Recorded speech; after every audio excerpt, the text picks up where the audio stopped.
개념 모델 핵심 ER 모델이었고요. 네, 매우 빠른 속도로 복습을 하긴 했는데 그 내용 모두 이해하고 있어야 합니다. 부족한 친구는 꼭 따로 복습하기 바랍니다. 다음은 관계 모델입니다. 네, 이렇게 만들어진 ER 모델은 이제 점점 컴퓨터에 다가가게 하기 위해서 아랫단계로 구체화되면서 아랫단계로 내려가게 되는데요. 자, 그 다음 단계가 바로 논리 모델이죠. 거기서 우리가 택한 것은 현재까지도 가장 압도적으로 가장 많이 사용하고 있는 관계형 모델입니다. 관계형 모델의 핵심은 뭐냐? 결국 테이블입니다. 테이블을 어려운 말로 릴레이션이라고 얘기하고요. 그래서 데이터의 모든 내용을 다 테이블로 표현하겠다. 테이블로 표현하겠다가 핵심이죠. 자, 이 테이블은 행과 열로 구성되어 있고요. 행과 열을 어려운 말로 튜플과 속성이라고 했었습니다. 자, 이 논리 모델에 있어서 얘기되는 것 중에 지금 시험 문제에 나오고 있는 내용이 보면 무결성과 키 부분에 대한 문제가 함께 따라 나오고 있습니다. 또 관계형 모델에 있어서 개념에 있어서 가장 핵심적으로 딱 관계형 모델의 개념에서 핵심 하나만 얘기해라. 그러면 아마 키 얘기를 누구나 할 것 같습니다. 그래서 키 얘기를 하고 있고요. 자, 그 키 부분이랑 무결성 부분 이야기를 합니다. 무결성 부분에는 그게 도메인 무결성, 엔티티 무결성, 참조 무결성 세 가지로 나뉠 수가 있는데요. 여긴 키 무결성까지 나타나긴 했지만 굳이 이게 하지 않더라도 이 세 가지만으로도 충분히 설명이 가능합니다. 자, 도메인 무결성은 테이블에 존재하는 속성, 속성에 해당되는 내용이 어떤 정해진 그런 값을 가져야 된다는 것이고요. 그럼 관계형 모델은 반드시 한 개의 값만 가져야 되는 원자성 성격을 갖고 있죠. 엔티티 무결성은 어떤 얘기냐? 아까 데이터베이스의 특성이 데이터 중복성을 최소화한다라고 했는데 저절로 이루어지는 것이 아니고 바로 그래서 동일한 데이터가 안 들어도 계속해서 노력을 하게 되는데요. 자, 이때 이 테이블에 있는 테이블은 열고 모든 튜플과 속성으로 구성되어 있다고 했는데 모든 데이터가 다 다를 수는 없습니다. 자, 하지만 반드시 필요한 특별한 속성 몇 개는 반드시 달라야 한다. 라고 하면 두 개의 데이터는 서로 다르다라고 보게 되는데요. 이때 반드시 달라야 되는 그런 데이터에 해당되는 속성을 두고 키다라고 얘기를 합니다. 그래서 키는 반드시 유일값을 가져야 하고요. 그 다음에 널값도 기본 키의 경우에는 허용되지 않습니다. 자, 키도 크게 여러 개의 키로 나뉘기 있는데 가장 중요한 키는 기본 키가 되죠.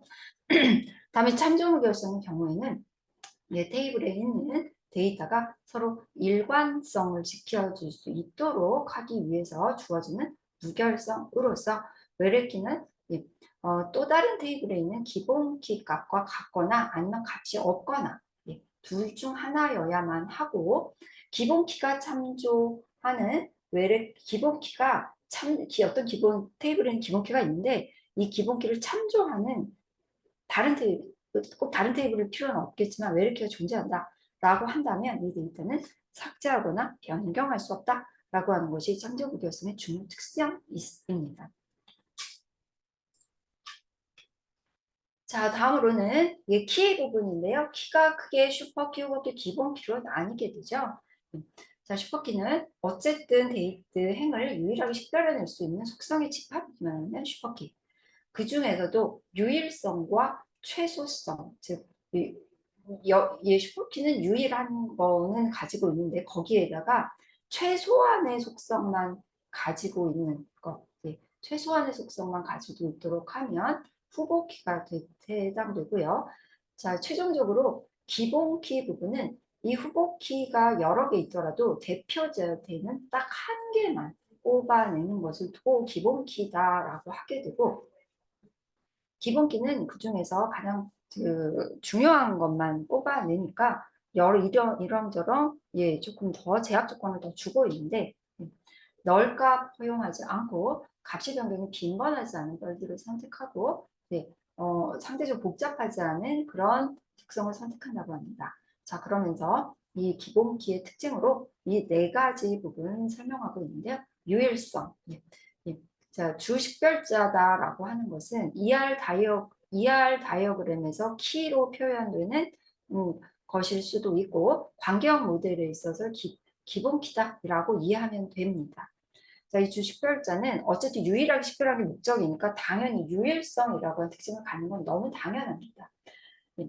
엔티티 내에 있는 모든 인스턴스를 유일하게 구분한다. 예, 요건 이제 이 설명은 ER 모델에 나온 키로 설명이 되는데요. 예, 엔티티 내에 있는 모든 인스턴스, 논리적 모델이 관계형 모델로 설명을 한다면 행에 있는 모든 데이터가 유일해야 된다라고 하는 특성을 얘기하는 것이고요. 최소성은 예, 특별히 이게 후보키 이상이 되고 또 기본키가 된다라고 한다면 얘는 주식별자 이렇게 얘기를 한다고 하면 속성의 수는 최소한으로만 모인 것만 하자라는 얘기가 되고요. 불변성 부분은 자, 해당되는 그 값이 변하지 않아야 된다라는 성질로서 예제가 나왔네요. 3번의 값이 변한다는 의미는 아예 없어지고 새로운 기록이 발생된다. 그래서 한번 키값이 형성되고 나면 그 키값을 변경하지 못한다라고 하는 부분을 이야기하고 있습니다. 자, 존재성은 이 키가 있다면 널값 허용할 수 없다라고 하는 정말 어려운 표현으로 존재성이라고 표현을 해주고 있네요. 자, 외래키 제약 조건은 이런 거죠.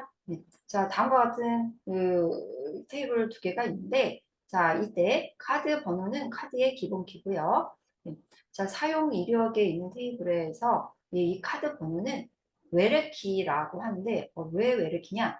이 사용 이력의 카드 번호는 실제 자신의 데이터라기보다는 카드에 있는 이 카드, 이 카드를 대표하기 위해서 요 기본키 값을 갖고 있습니다. 자, 그래서 그걸 두고 외래키다라고 하게 되는데 이렇게 되면 어떻게 되느냐? 자, 이 카드 번호가 이렇게 있어요. 자, 이렇게 있는데 이 상태에서 사용 이력에서 이 데이터가 있는 상태에서 이 데이터를 행을 삭제하려고 하면 삭제가 되지 않습니다. 왜냐하면 이 데이터를 사용하고 있는 그런 데이터가 딸려지는 이 외래키 값을 가지고 있는 데이터가 존재하기 때문에 이 부모가 되는 테이블의 행은 삭제할 수 없다. 그게 중요한 외래키 제약 조건의 중요한 부분이 되죠. 자, 그리고 여기에 들어가는 값은 반드시 여기에 나온 값 중 하나이거나 그게 아니라면 값이 없거나 둘 중에 하나를 만족해야만 합니다. 그것이 외래키 제약 조건, 참조부결성 제약 조건의 중요한 특성입니다. 자, 다음으로는 이렇게 만들어졌던 앞에서 만들어졌던 ER 모델 있잖아요. ER 모델을 관계형 모델로 변환을 시켜야 되는데 관계형 모델을 변환시키는 규칙이 여러 개가 있습니다.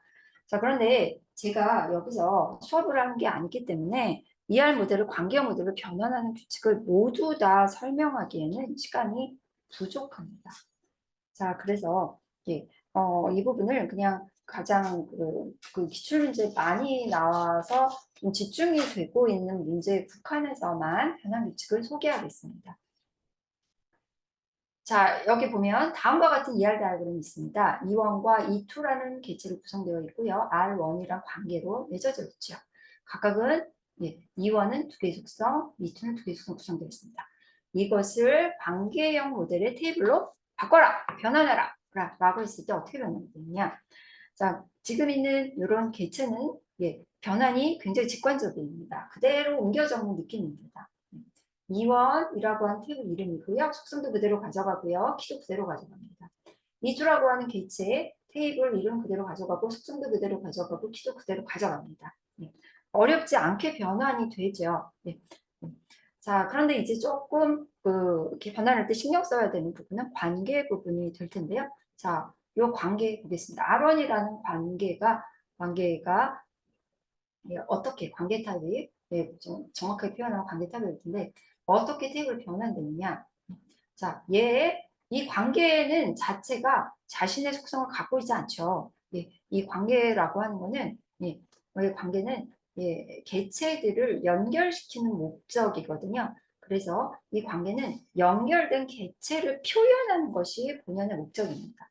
그래서 관계가 속성을 갖든 갖지 않든 자신의 것으로는 별도로 표현이 불가능하기 때문에 얘를 표현할 테이블을 변환하기 위해서는 결국 연관이 된 E1과 E2라고 하는 객체를 표현하는 것이 중요합니다.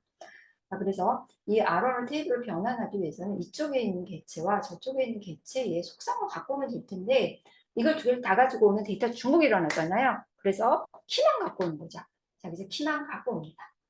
여기에 있는 키, 이쪽에 있는 키를 갖고 오고요. 그러고 이 관계를 확실하게 표현하기 위해서는 손을 잡고 있는 이 두 개의 키값이 모두 필요할 거고 그게 다 있어야만 유일성이 식별될 거니까 두 개가 합쳐서 기본키를 구성합니다.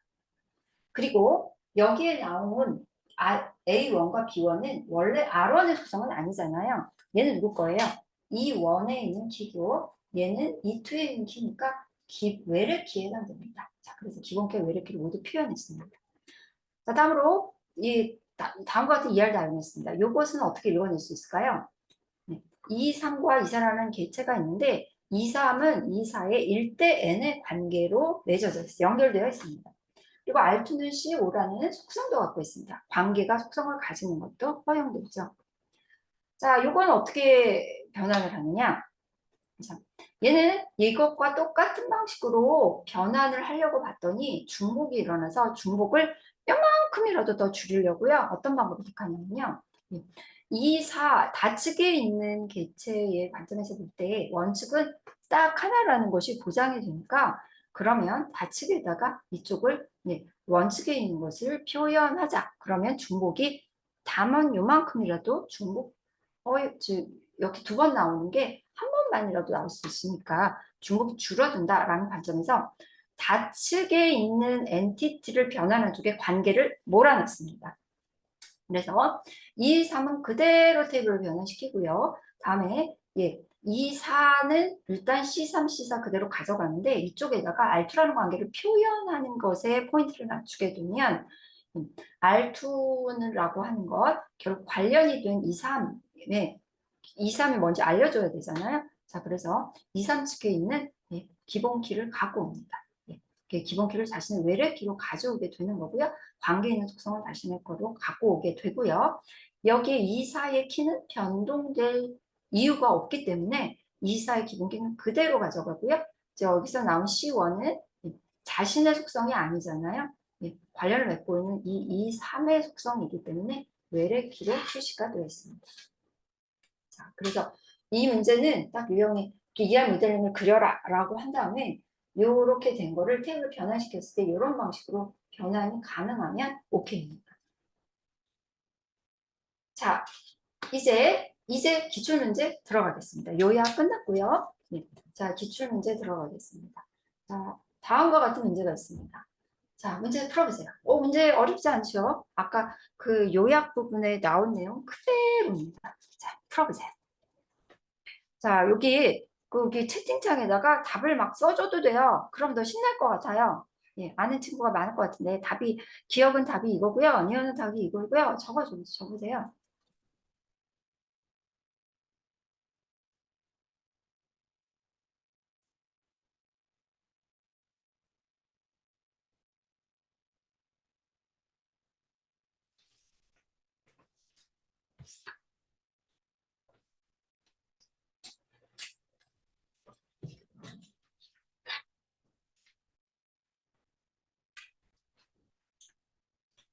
자, 답 한번 살펴볼까요? 자, 이렇게 되는데 여러분 생각대로일까요? 맞췄으면 좋겠습니다. 어려운 문제가 아니니까요. 자, 다음과 같은 부분 아까 요약에 나온 거랑 똑같은 문제입니다. 자, 사원번호 주식별자가 지금 사원번호가 주식별자일 때 이 사원번호라는 주식별자에 물어보고 있는데 자, 사원번호가 주식별자인 모든 직원들에 대해서 사원번호가 모든 직원들에 대해서 개인별로 고유하게 부여됐다. 고유성이잖아요. 고유하게 서로 완전히 달라야 된다는 점이죠. 자, 그래서 유일성 부분에 대한 특징이다라고 볼 수 있습니다. 다음에 사원번호의 값이 변하는 의미는 이전 기록이 말소가 되고 새로운 기록을 발생하는 개념이다. 자, 즉 변하지 않는다. 아예 없어지면 없어졌지 변동이 되지는 않습니다. 자, 그래서 불변성이고요. 다음으로는 사원번호만으로도 충분히 유일성이 식별이 됐는데 거기에다가 사원분류 코드까지 합쳐서 이걸 직결자로 했다라고 하면 부적절하다. 이건 뭐죠? 꼭 필요한 속성만 최소한으로 가지면 된다라고 하는 부분으로서 최소성입니다. 사원번호가 없는 회사 직원은 있을 수 없다. 기본 키값, 널값 안 된다는 거, 그 부분을 강조하고 있습니다. 존재성이죠. 오히려 영어만 더 어렵죠. 여러분들이 알고 있을 만한 기본적인 개념이 되지 않을까 싶습니다. 두 번째 기출 문제입니다. 자, 요거는 아까 제가 얘기했듯이 이런 유형의 문제는 지금 보는 것처럼 배점이 꽤 높죠. 20점, 20점으로서 아마 다른 부분의 문제보다 다른 건 이렇게 20점이면 꽤 높은 배점일 거로 추정됩니다. 이게 전체 제가 각각의 문제가 몇 점인지는 제가 파악을 못했는데 꽤 큰 문제일 것 같고요.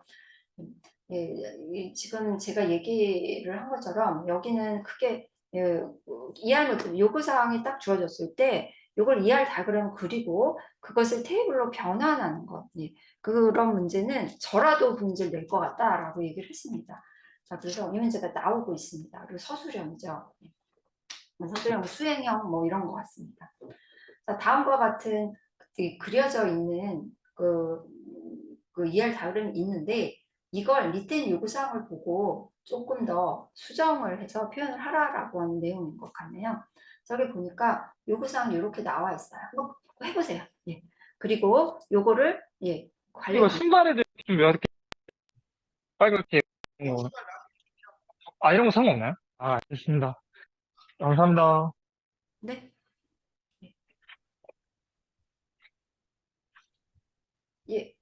지금 음소거가 안 된 친구가 있나 봐요. 자, 그래서 이걸 SQL 문장까지 작성합니다. 자, 3학년 이상은 SQL까지 다 배웠기 때문에 제가 요약을 하지 않더라도 아직 안 했더라도 상관없이 풀어낼 수 있습니다.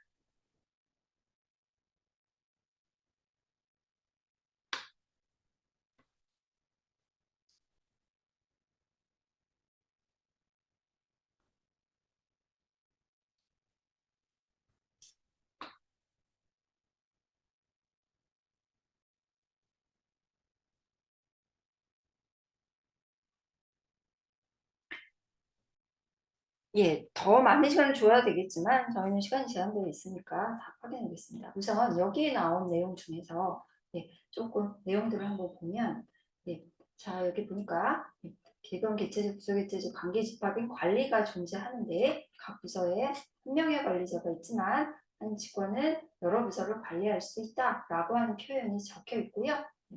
자, 각 부서에는 한 명의 관리자가 있다는 조건의 제약은 기재학 조건이 된다. 뭐 이런 설명이 되어 있습니다. 기재학 조건은 관리가 허용할 수 있는 인스턴스에서 각 부서에 좀 나눠야 하나의 관리 관계가 나타난다. 자, 이 내용을 한번 표현을 해보겠습니다. 이러면 자, 각 부서에는 한 명의 관리자만 있지만 한 직원은 여러 부서를 관리할 수 있다. 자, 각 부서는 한 명의 관리자만 있어요. 그러면 이렇게 표현할 수 있을까요? 자, 이렇게 표현할 수 있겠죠? 부서는 부서가 여러 개가 있을 때 관리되는 직원은 한 명이라서 반드시 이렇게 자, 부서에 한 명의 관리자가 있다. 자, 한 명의 관리자가 있다라고 표현할 수가 있을 것 같고요. 자, 자, 있는데 각 부서에는 한 명의 관리자가 있다는 제약 조건은 제약은 꼭 키 제약 조건은 아닌 것 같고 각 부서에 한 명의 관리자가 있다. 라고 하는 것이 제약 조건이다. 이렇게 이해하면 될 것 같아요. 자, 그래서 각 부서에 어쨌든 한 명씩만 관리가 되고 있는 걸 볼 수가 있고요. 자, 관리가 허용할 수 있는 인스턴스에서 각 부서 개체는 많아야 하나의 관리 관계가 나타난다. 라고 해서 자, 요걸 한번 그림을 그려보면 직원 개체와 부서 개체의 각 부서에는 한 명의 관리자가 있는데 한 직원은 여러 개의 부서를 관리할 수 있다는 측면에서 1대 N 관계로 표현할 수 있을 겁니다. 자, 그리고 각 부서에는 한 명의 관리자가 있다. 부분 다 설명이 되죠? 자, 그리고 관리가 허용할 수 있는 인스턴스에서 각 부서 개체는 각 부서 개체요. 자, 이 부분이 무슨 뜻인지 이해가 안 될까 이제 그림을 그렸는데 관리가 허용할 수 있는 인스턴스에서 각 부서 개체요. 걔는 많아야 하나의 관리 관계에 나타난다라고 되어 있습니다. 자, 그러면 이 부서 개체를 보세요. 자, 요렇게 지금 1대 N 관계로 나타난 것을 한번 표현을 해보면 직원이 한 명의 직원이 여러 개의 부서를 관리할 수는 있지만 각 부서가 하나의 부서가 뭐냐면 여러 개의 직원의 관리자가 될 수는 없는 상황입니다. 그걸 이제 그림으로 그렸는데 여기 설명을 한번 보면 인스턴스에서 각 부서 개체는 많아야 하나의 관리 관계에 나타난대요. 부서가 여기 얘는 맞지만 얘는 말이 안 되는 거잖아요. 자, 그러면 부서 개체는 많아야 하나의 관리 관계에만 나오나요? 부서 1, 부서 2, 부서가 각각 하나씩만 나오고 있습니다. 얘는 여러 번 나오죠?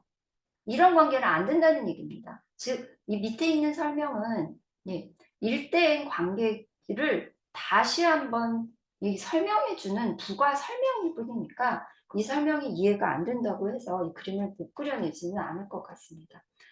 그래서 여기 있는 위에 있는 세 개만 읽어내도 일대다 관계라고 쉽게 그려낼 수도 있지 않았을까 싶어요. 이제 이 요구사항을 이해하려면 그리는 것은 그렇게 어려운 문제는 아니었던 것 같습니다. 자, 이제 요것들을 테이블을 변환시키라고 하는데요. 자, 이거 아까 제가 일대 다관계의 변환 규칙을 얘기했죠. 일쪽에 있는 건 그냥 그대로 변환을 시켜요. 근데 다 쪽에 있는 거는 자신의 속성 이외에 관계가 맺혀져 있는 요쪽 엔티티에 있는 그걸 변환시킨 테이블의 기본키를 갖고 옵니다. 자, 그리고 이거를 SQL 문장까지 표현하라고 했습니다. SQL 문장이라고 하면 테이블 생성문이죠. SQL 문장에서 DDL문을 테이블 생성문만 이해하면 되거든요.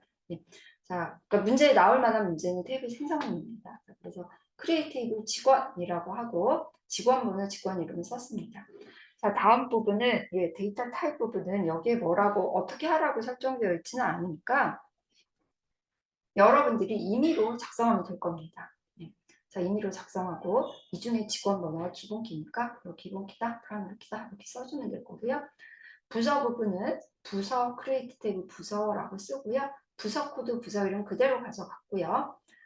자, 다음에 관련이 맺어져 있는 관리 관계를 표현하기 위해서 관련이 맺어져 있는 이쪽 엔티티의 기본키를 갖고 오죠. 직원 번호 갖고 오고 관리에 있는 속성을 가지고 옵니다.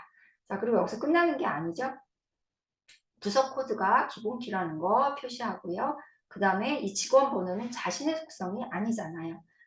직원 테이블에 있는 기본키를 참조하는 겁니다. 자, 그래서 이게 외래키다라고 하는 거 알려주고 이 외래키는 이 직원 테이블의 직원 번호라고 하는 기본키를 밝힌다. 라고 하는 거 적어주면 됩니다. 가장 기본적이면서도 이런 문제는 충분히 나올 만한 확률이 잘 높을 만한 그런 문제 중 하나인 것 같습니다. 자, 또 다시 ER 다이어그램 그리는 문제가 나옵니다. 자, 요거 ER 다이어그램 그리라고 하는데요. 이 요구사항 보고 ER 다이어그램 그려보세요. 이런 유형의 문제는 충분히 나올 수 있다고 했고 기출문제 모음에서 이렇게 두 군데서 한꺼번에 나타난 문제입니다.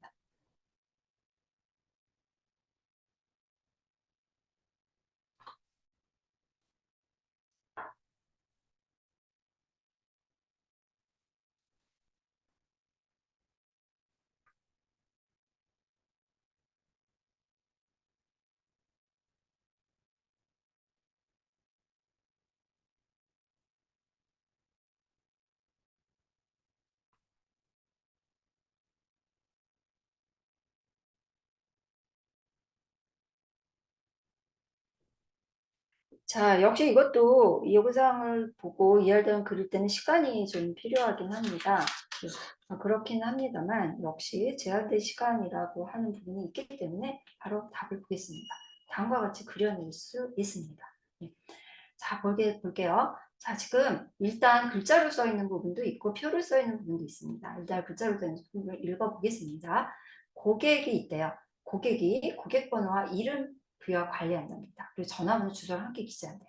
자, 그래서 고객이라는 걸 그려놓고요. 방금 이 고객번호, 이름, 전화번호, 주소 네, 자, 적어 넣습니다. 자, 다음으로는 네, 회사 주력 상품은 신발인데 200종류의 계통에 대해 제품별 고유 번호가 있다. 예, 그리고 제품명과 하고 제품 요약서는 가격 판매 단위를 관리할 필요가 있다라고 되어 있습니다. 자, 그런데 여기서 제품을 보니까 이런 식으로 구성이 되어 있네요. 제품명, 뭐 단가, 예, 그리고 이런 내용들이 적혀 있고 금액이 적혀 있는 걸 볼 수 있고요. 예, 그래서 주력 상품이 신발이기는 하지만 고유 제품명, 요약 설명, 가격, 판매단 이런 내용이 써 있기 때문에 신발을 엔티티 뭐 특성으로 구분하기에는 좀 그렇고 예, 이거는 전반적인 값들의 종류를 설명하는 것이다 이런 판단이 돼서 이렇게 제품이라고 별도로 엔티티를 새로 만들었고요. 그 다음에 여기 나왔던 고유번호, 예, 제품명, 요약설명, 가격, 판매단 부분을 적었습니다. 자, 그리고 예, 여기 키는 반드시 써야 될 텐데 키가 명시되어 있지는 않죠. 자, 그래서 여기는 이름으로 예, 판단을 좀 할 필요가 있습니다. 자, 그래서 아무래도 이 4개 중에 고객 번호가 가장 고유할 가능성이 크니까 밑줄을 그어주고요. 네. 자, 이 경우에는 제품별 고유 번호 뭐 이런 식으로 써도 되고 저는 제품 번호라고 이름을 지었습니다. 제품 번호라고 이름을 짓습니다. 자, 다음에 이것들을 이제 주문하는 내용들이 나오는 주문전표라고 하는 게 나오는데 이거는 내용을 보니까 어떤 고객이 제품을 주문한 정보를 주문전표로 표현한 것 같습니다. 그래서 주문번호는 이렇게 되는데 어떤 고객이 어떤 날짜에 배송 날짜가 어떻게 되고 지불은 어떻게 하는데 이때 이러이러한 제품을 주문했더라. 예, 그걸 나타내는 것 같습니다. 자, 그래서 여기를 관계로 표현해 봅니다. 자, 관계로 표현하고 자, 여기서 주문번호 있죠? 주문할 때 나타나는 주문번호. 그 다음에 여기 보니까 고객명이라고 있는 게 있는데요. 이 고객명은 그러하지만 주문의 속성이 될 필요는 없습니다. 왜냐하면 주문을 한 고객을 나타내는 것이고 이건 관계로 충분히 표현이 되는 거잖아요. 그래서 고객명은 고객의 속성이지 주문의 속성은 아닌 겁니다.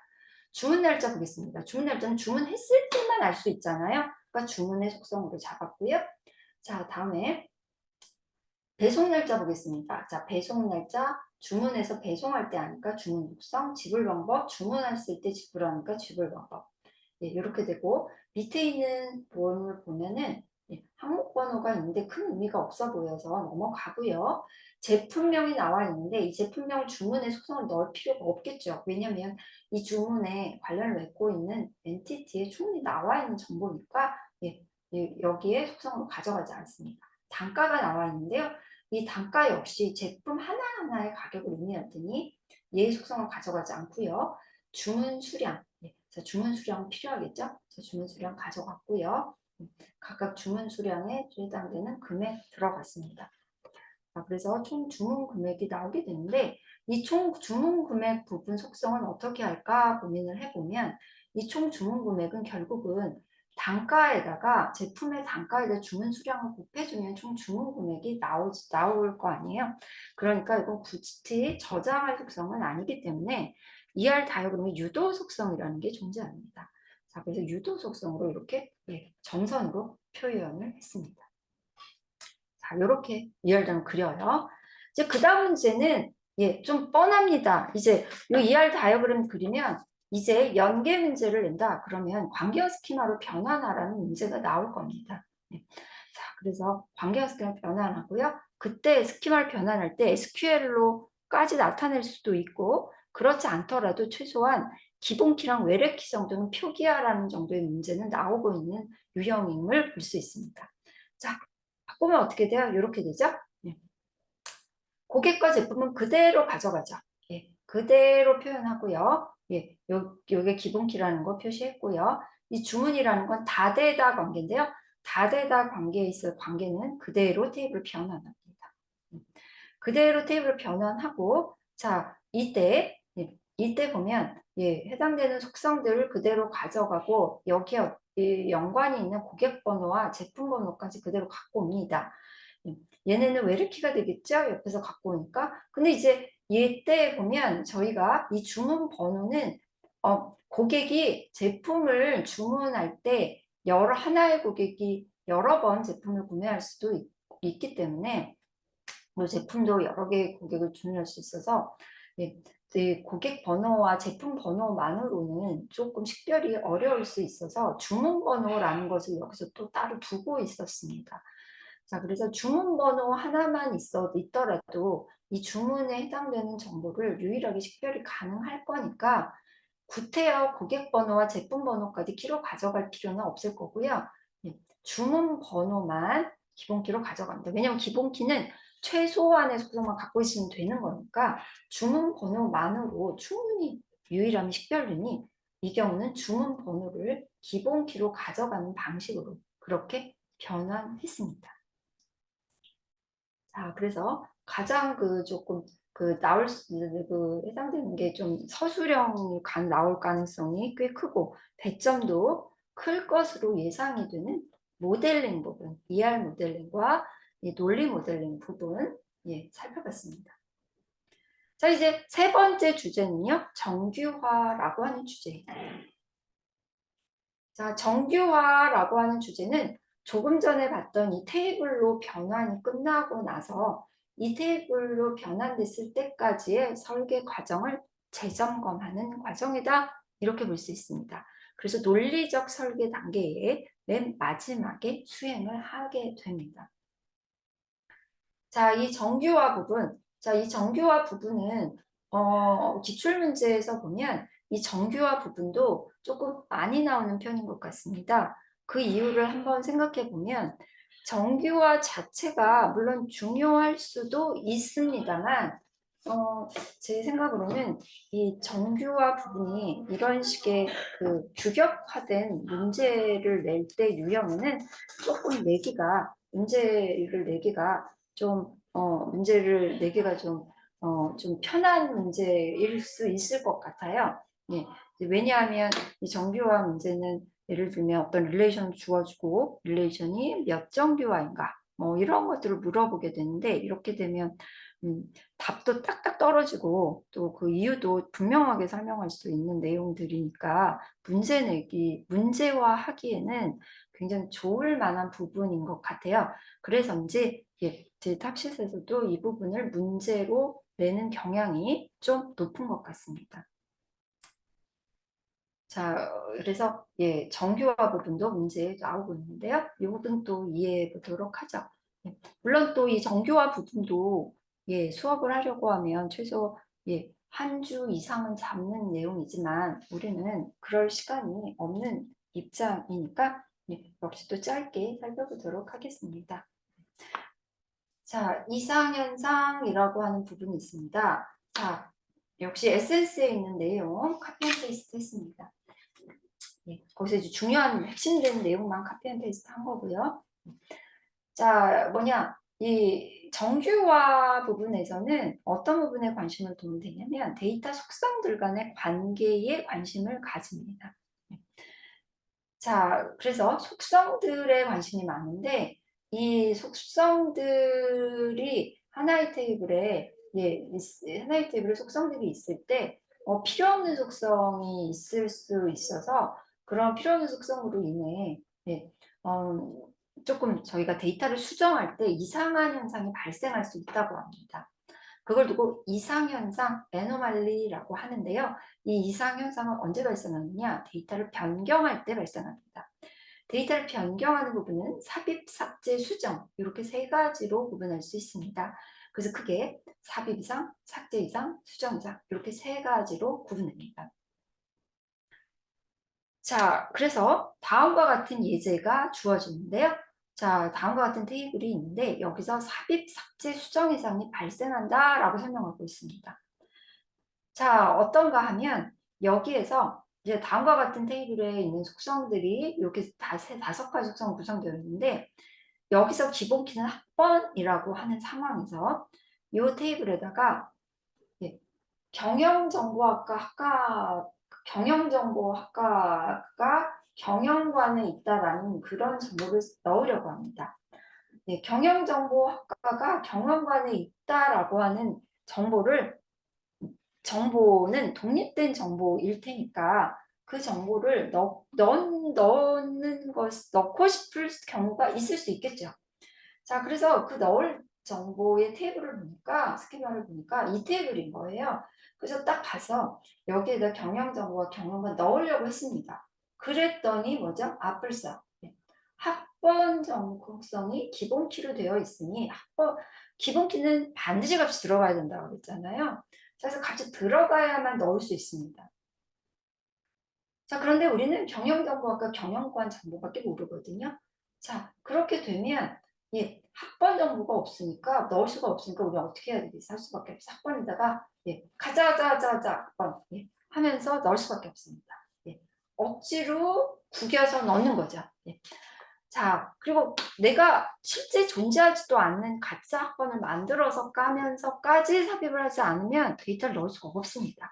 삽입 이상이라고 하는 거는 어떤 정보를 넣으려고 할 때 원하지 않는 이런 학번과 같은 정보까지 함께 삽입해야 하는 현상을 삽입 이상이라고 하죠. 삭제 이상은요? 자, 여기 보니까 물리학 이제 뭐죠? 학번이 3333인 정보를 삭제하려고 해요. 또 삭제할 수도 있죠. 자, 삭제를 했습니다. 강감 3333 학생 딱 삭제를 해서 싹 날아가요. 날아갔더니 어떤 엄청난 정보가 사라지냐면 물리학과가 자연관에 있다라는 정보조차 함께 삭제됩니다. 자, 이거 원하는 내용이 아니었죠. 우리는 3333 학생 정보만 없애고 싶었는데 엉뚱하게도 어떤 학과가 어떤 사무실에 위치하고 있는지 정보까지 삭제가 되니까 필요한 정보까지 함께 삭제됩니다. 이걸 우리가 삭제 이상이라고 하죠. 그다음에 수정 이상, 갱신 이상이라고 하는 것.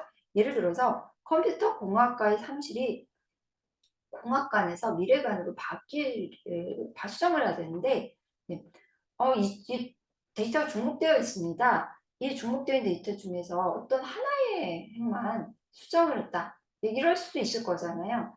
자, 이렇게 되면 어떻게 되죠? 컴퓨터 공학과의 사무실이 공학관이 될 수도 있고 미래관이 될 수도 있으니까 말이 안 되잖아요. 자, 그래서 데이터 불일치가 일어나겠죠.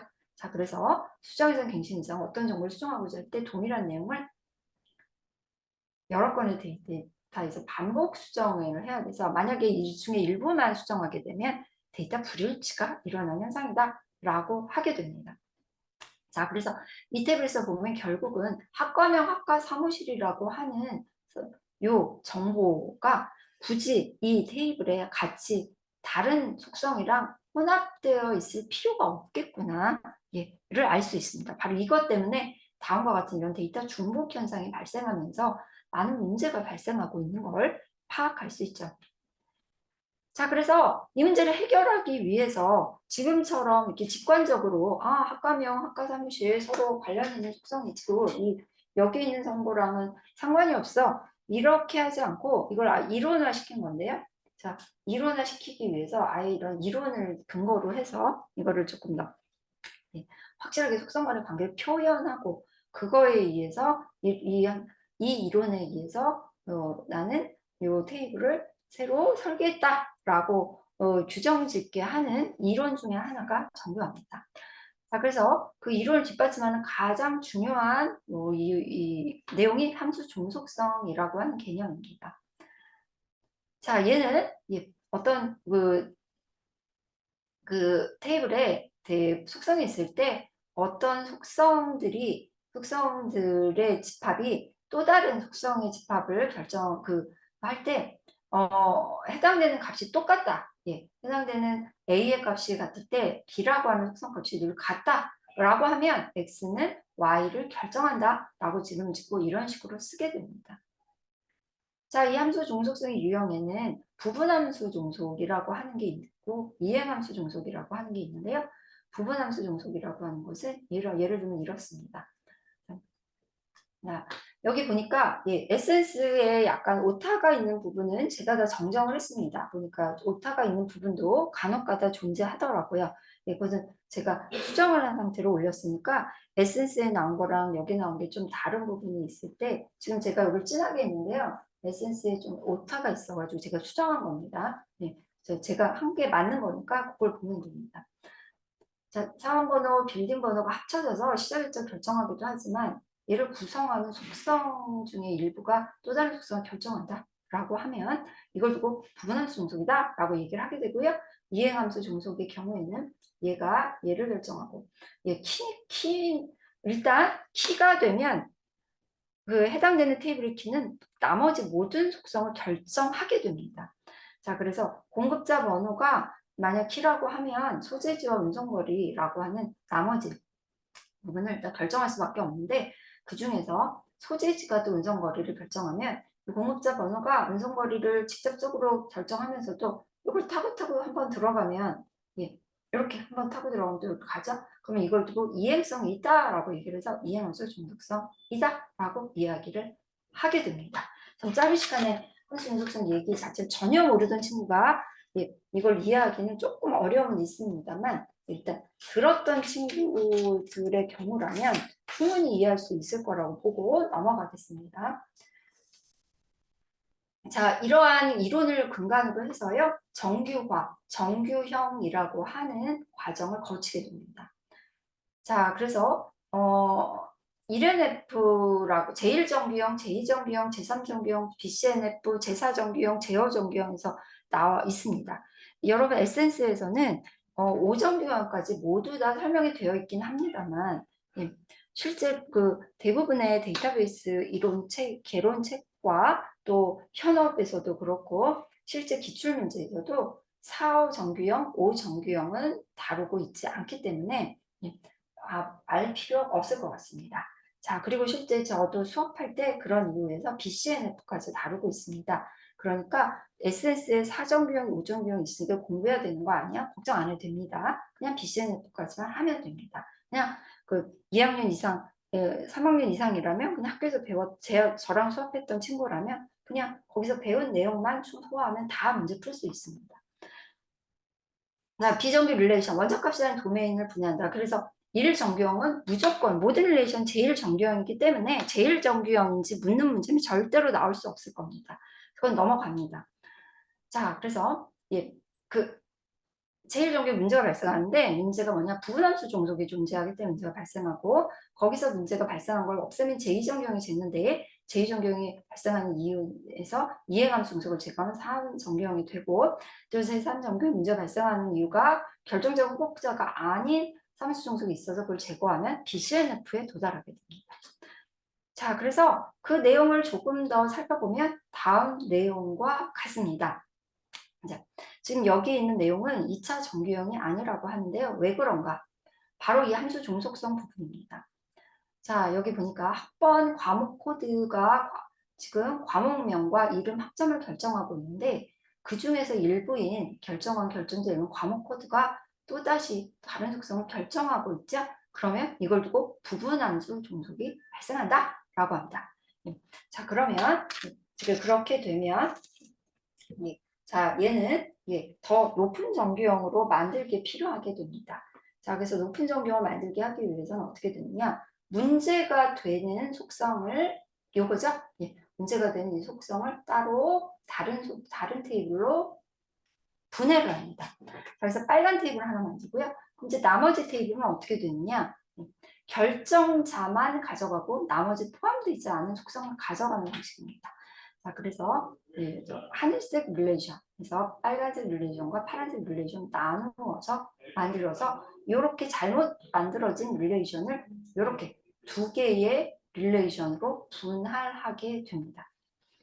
그러면 이 두 개의 테이블은 2차 정규형, 제2정규형이 되는 겁니다. 자, 다음 예제가 나와 있는데요. 자, 이 예제 역시 약간의 오타가 있더라고요. 제가 수정했고요. 자, 다음과 같이 되어 있습니다. 자, 이렇게 있는데 자, 여기 핵심이 역시 함수 종속성이고요. 여기 기본키 부분이 표기가 되어 있지 않아서 기본키 부분 제가 다 추가로 썼습니다. 이것까지 분명하게 써야지 사실은 좀 정규화를 판단할 수 있습니다. 자, 기본키는 여기서 학번이고요. 네, 학번이 기본키이기 때문에 기본키이기만 하면 나머지 모든 속성 결정합니다. 자, 그래서 다 결정이 됐는데 그런데 학과가 학과 사무실을 결정하는 결정자 관계가 또 있습니다. 자, 이렇게 되면 어떻게 되냐? 요거야, 학과 사무실을 직접적으로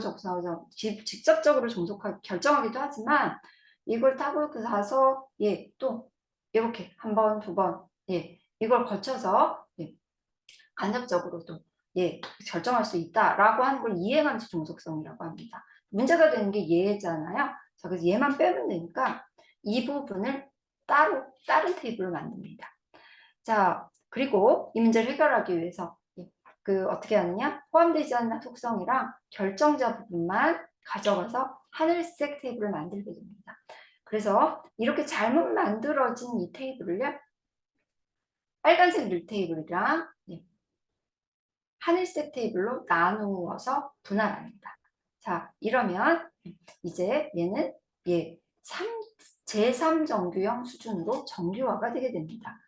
자, 여기서 만족하지 않고 BCNF까지가 문제가 충분히 나올 수 있는 문제인데요. BCNF는 보이스코드 정규화라고 합니다. 자, 얘는 자, 다음과 같이 이런 교수 과목명이 키로 구성되어 있는데 자, 관계가 함수가 다음과 같습니다. 자, 이때는 문제가 뭐 때문에 발생하냐면 결정자랑 키가 일치하지 않아서 문제가 발생하는 것으로 밝혀졌습니다. 자, 지금 결정자인 교재명이 쿠키가 아니잖아요. 그래서 문제가 되고 있는 겁니다. 자, 그래서 이걸 해결하기 위해서는 결국 문제가 된 이 부분은 별도의 테이블로 가져가고요.